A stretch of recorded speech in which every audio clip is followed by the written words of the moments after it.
When it comes to graphing, there is a whole library of functions that you want to be able to essentially graph from memory, right? These might include log, natural log, sine, cosine, um, all kinds of functions, but we start this library with these three basic functions, and we call these kind of base functions, or some people call them parent functions.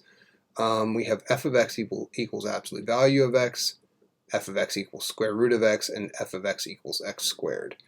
This will get our library started.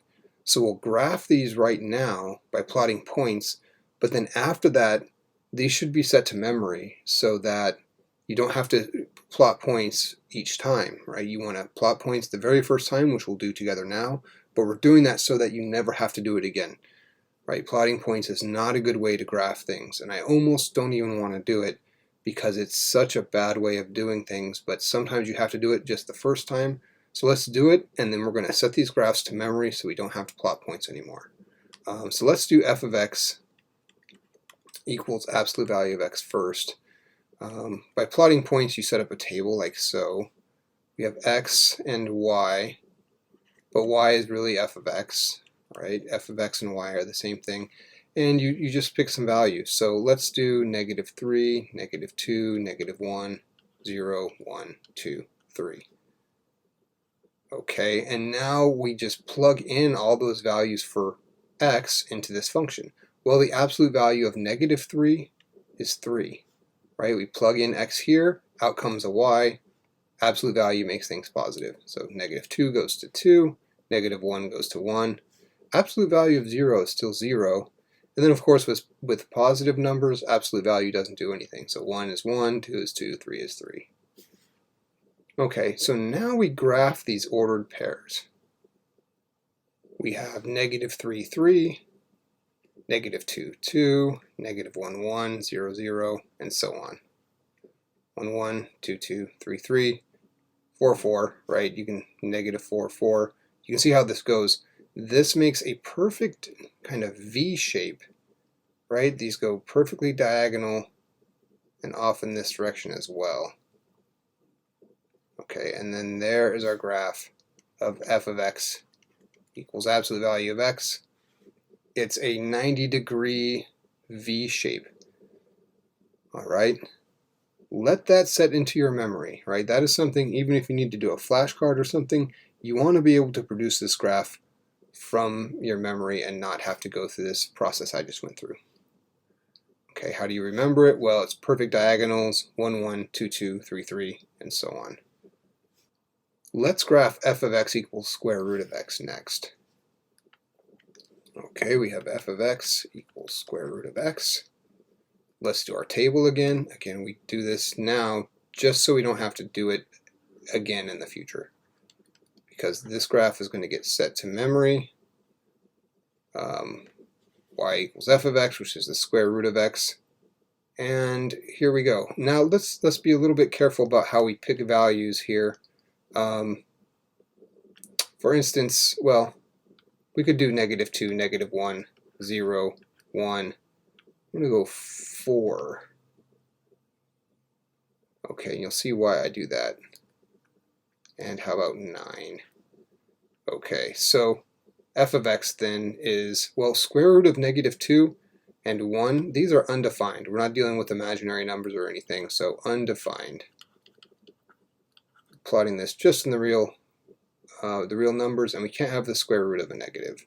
Okay, square root of 0 is 0, square root of 1 is 1, square root of 4 is 2, square root of 9 is 3.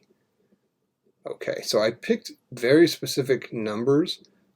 If I would have picked 2 for x over here on the left, then I would have had square root of 2 on the right for y, which is irrational, and that's going to be hard to graph. So I was clever about how I picked these numbers, 4 and 9. Okay, let's graph this thing.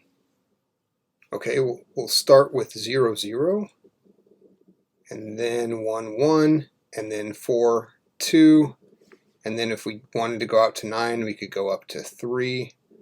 But you see how this looks. It's kind of like so. All right, the points to remember here are 1, 1, and 4, 2. Right? So if you can just remember this shape and a couple points, I recommend setting this graph to memory and not doing this table anymore. You don't want to have to be doing this table. You just want to be able to pull this graph straight out from memory, and then we're going to use shifts and translations on it. Okay, let's try x squared. Go f of x equals x squared.